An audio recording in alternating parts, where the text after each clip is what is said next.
One of the really nice things about the transition from Saturn to Dreamcast was that Sega's new system also had a heck of a library of fighting games on it. While the Saturn started off things with VIRTUA FIGHTER and a load of great translations from Capcom, the Dreamcast kept that ball rolling with VIRTUA FIGHTER 3 and even more fantastic arcade ports from top-tier developers like Namco and Tecmo. Capcom, of course, was back with more great 2D entries, and this time they even dabbled quite a bit more in the polygon variety of fighting game. I was actually sitting in my game room the other day wondering, which one of these two machines had the better fighting game library? That led me on a journey to compare them, and in this episode, we will be starting with my favorite fighting games on the old Sega Dreamcast. I'm not categorizing these. This list was open to all fighting games, and I just picked the final 10 that were my favorites. As you all know, the Dreamcast includes some killer titles in this category, and it wasn't easy picking just 10. I hope you guys enjoy my top 10 Dreamcast fighting games.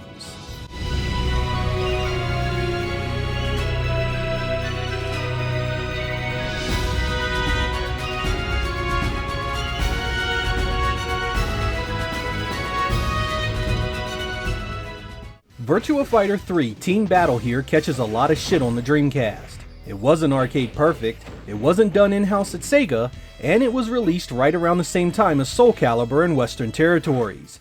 I actually got this one at the Japanese launch in November of 1998, so it was my first next-generation experience with the hardware, and it was well before SOULCALIBUR showed up. While the graphics do take hits in polygon counts, particularly around the fighter's hands and joints, I was still blown away by this visually. It had 3D backgrounds and uneven terrain to fight against, and even though the hands looked rough, I thought the fighters looked great. The gameplay was really fast and there are loads of new combos and counters, and the new evade button changed the flow of the game significantly from the previous entries. Heck, there was even a team battle option that allowed you to battle 3 versus 3 style. While I really would have liked to have seen AM2 do this port themselves, I still found a lot to enjoy here, and it was an excellent launch title in Japan. Later games like DOA 2 and SOULCALIBUR quickly relegated it to obscurity for many people, but it deserves a place in my top 10 for sure. 3, ready, go!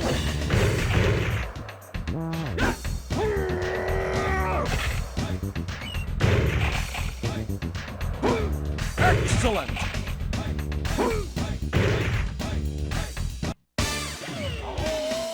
Plasma Sword, also known as Star Gladiator 2, was a 3D fighter from Capcom and sequel to the PlayStation-based original. This played a lot like a cross between SOULCALIBUR and Street Fighter 2, and I absolutely loved it. It was special and super combo heavy as well, so the screen was always lit up with special effects. It would have been nice if Capcom upgraded the backgrounds to include polygon elements, and that transparent floor could have been pushed back quite a bit further, but otherwise it's still a pleasant game on the eyes. If you can play Street Fighter, you can play this, as most of the moves are nearly identical in the way they are performed. The combo system is simple as well and easy to pull off, with many of them often little more than 4 or 5 button presses that are timed properly. The addition of the plasma moves really adds some great fun to the fighting as well. Plasma Reflex and Plasma Reverses pretty much allows you to go on the offensive and forces your opponent to stay clear of you while you reposition and regain the advantage. Hell, get 2 people together that know how to play it, and it's one heck of a fun game to just watch. Some reviewers crush this one as simple and lacking appeal. Frankly, I think they're crazy. This game is very good indeed.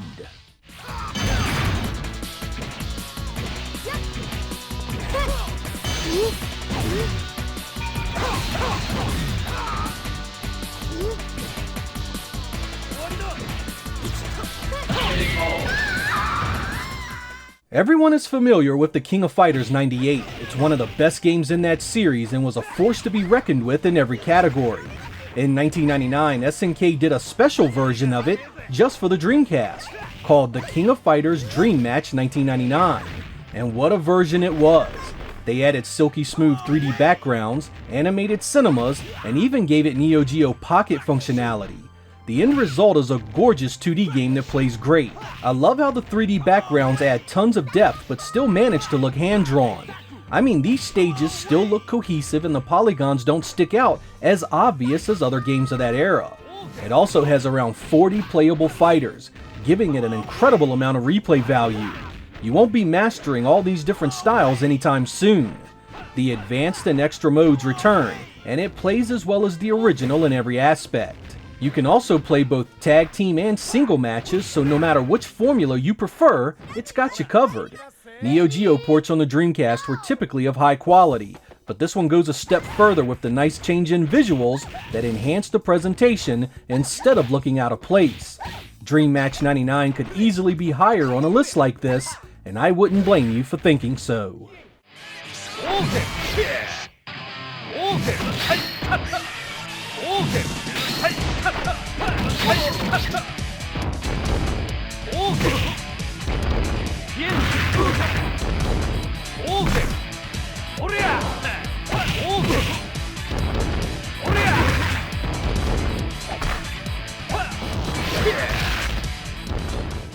Sometimes a new series comes along and just shocks the hell out of you. The first Guilty Gear on the PlayStation was one such title. When Guilty Gear X dropped on the Dreamcast a few years later, there were some big improvements all the way around.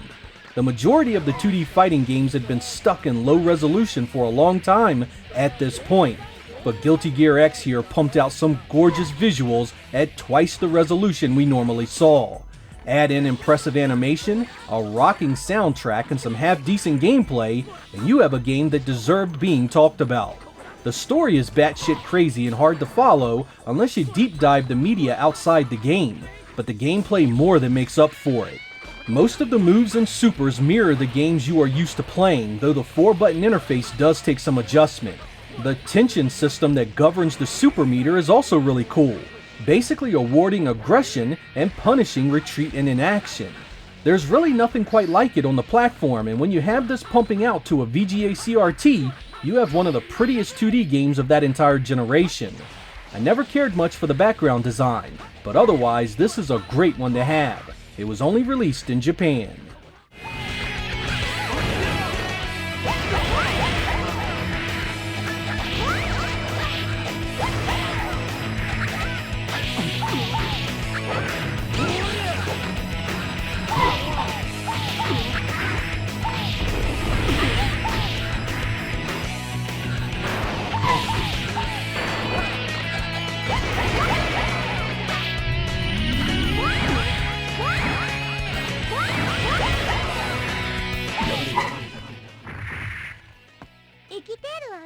When Capcom vs. SNK first showed up, it was a dream come true for many fans who had always wanted to see Capcom's and SNK's best do battle.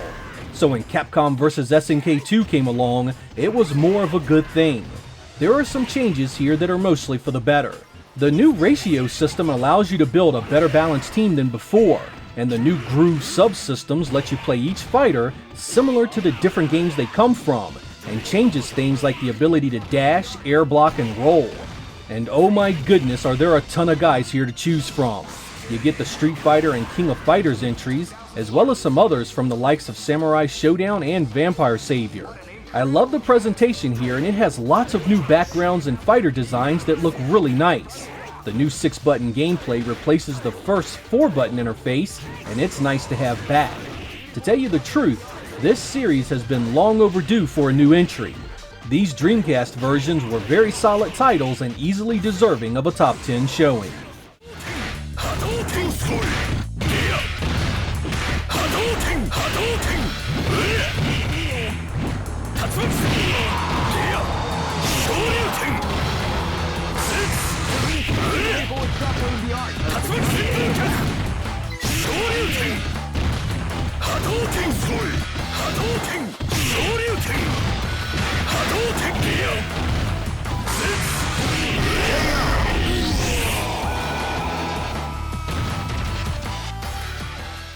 I was always a fan of the first Dead or Alive fighting game on the Saturn, but when Part 2 hit the Dreamcast, it shattered my expectations and then some.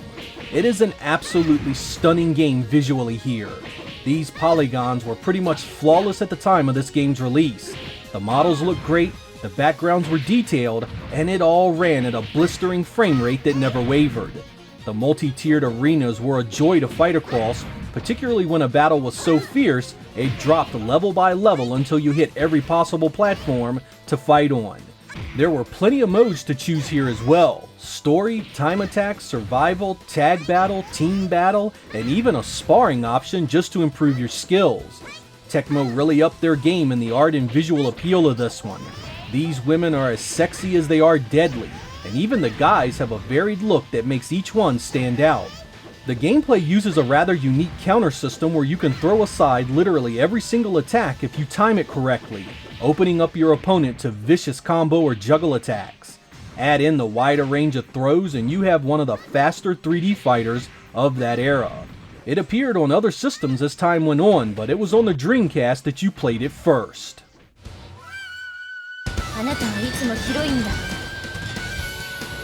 Get ready, fight!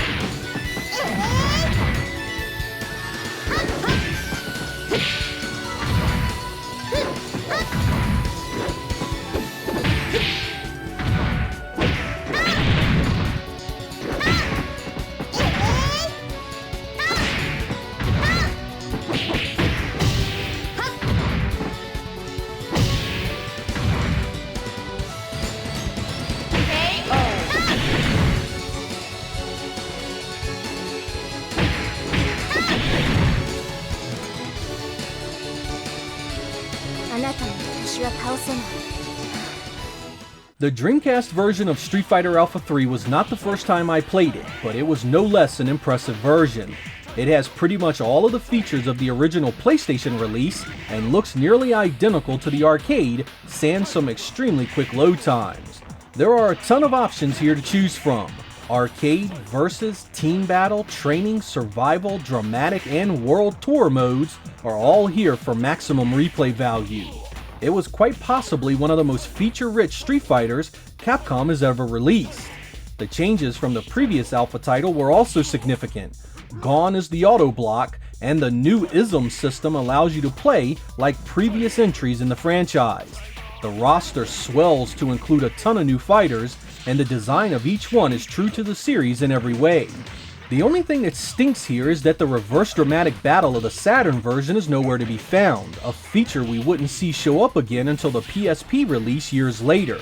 No matter though, this is still one of the best Street Fighters ever released, and it has enough gameplay contained within to keep any fighting game fan happy for dozens of hours. It all depends on your skill! Go for broke!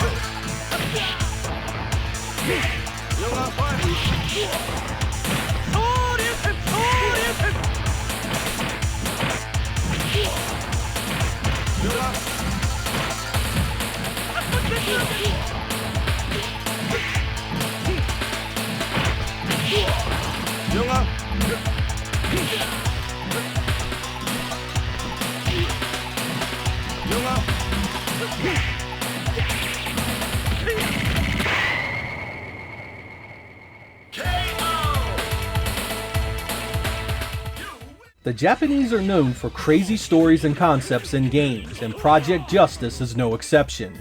Basically, an evil ninja is trying to control Japan, and of course the only people that can stop him are high school students, who get caught up in his nefarious plans. Based on the popular Rival Schools PlayStation release, this sequel ups the tag team action to 3-on-3, adds a bunch of team-up moves, and of course gets a killer new presentation thanks to the power of the Dreamcast. I love the flow and pace of this one.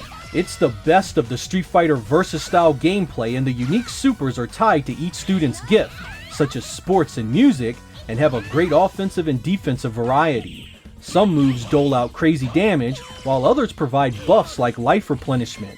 You can even cancel team moves if you're good enough. From the perspective of story, art design, and fighting styles, there's really been nothing quite like this one since. It's both playful and serious, and has some really cool branching storylines for each of the schools. It's another Capcom series that could use a modern version. It was definitely unique enough to stand apart from the other games like Street Fighter.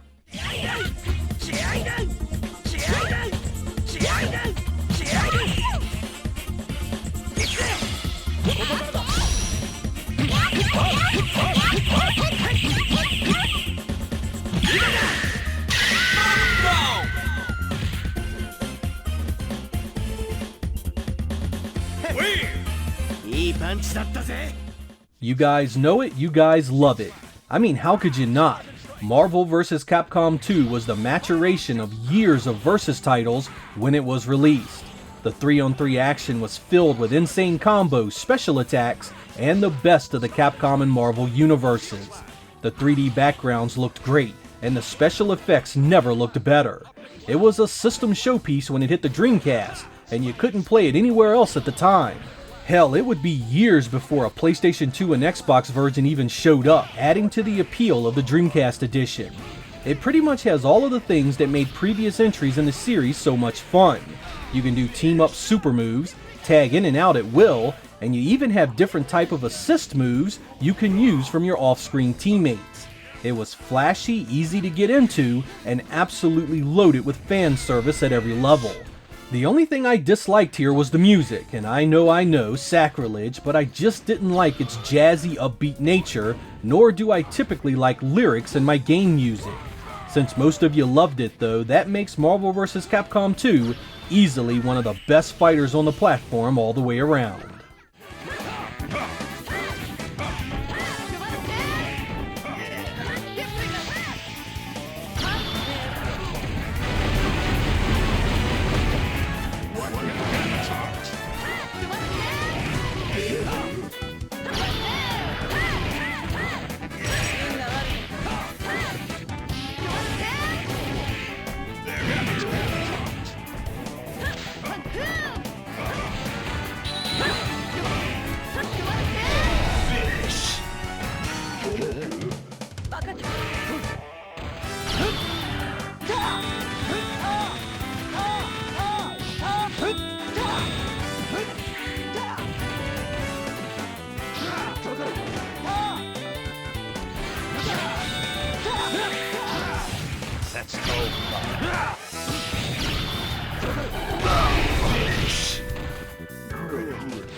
You knew this one was coming. No matter how much I tried to justify one of my other picks being better, nothing can erase the impact of this title on the platform. Namco took the funky PlayStation-based original and turned it into a straight-up work of art on the Dreamcast. It's visually stunning to the point of being impressive 20 years after the fact. The character design is flawless, the stage layout's inspiring, and the gameplay is fast and brutal. Each fighter sports a unique weapon, and the animation involved in bringing that style to life is still incredibly impressive. It's almost as if every movement is perfectly tied to the next, a flow of animation that just seems impossible even by today's standards. Your goal here is to stop the evil abomination Nightmare, who wields the Soul Edge, an ancient sword that contains incredible power. This is actually the second game in the series, and much of the original cast returns here to continue the story. That story is also accompanied by a ton of extra options. You have arcade mode, mission battles that delve deeper into the lore, team battles, time attacks, survival, and of course Namco staples like Museum that incorporates all kinds of goodies to mess around with.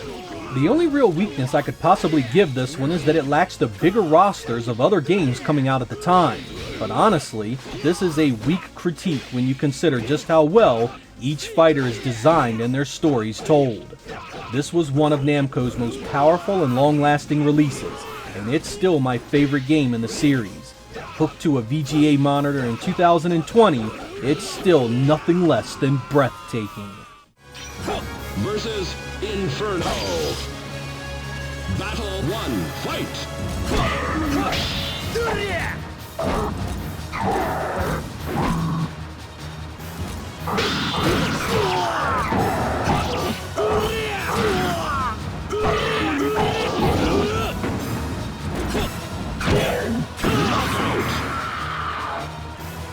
This victory strengthened the soul of Mitsurugi. You win! So there we go, my top 10 favorite fighting games on Sega's Dreamcast. Next up, we will be taking a look at my top 10 fighting games for the Sega Saturn, and then we will move on to a final showdown and compare the two, list for list, to see which one has the best fighting games overall. Remember people, this is all for fun. and I'm not trying to argue which system has the best iteration of a game that professional game players would prefer. This is all about my opinion, and my experiences on which ones I had the most fun with. Both systems had an absolute treasure trove of games in this genre, and you really can't go wrong with either one. But I'm out to crown a winner here, and that's exactly what I intend to do. I'm Sega Lord X, thank you guys for watching, and I will catch you next time.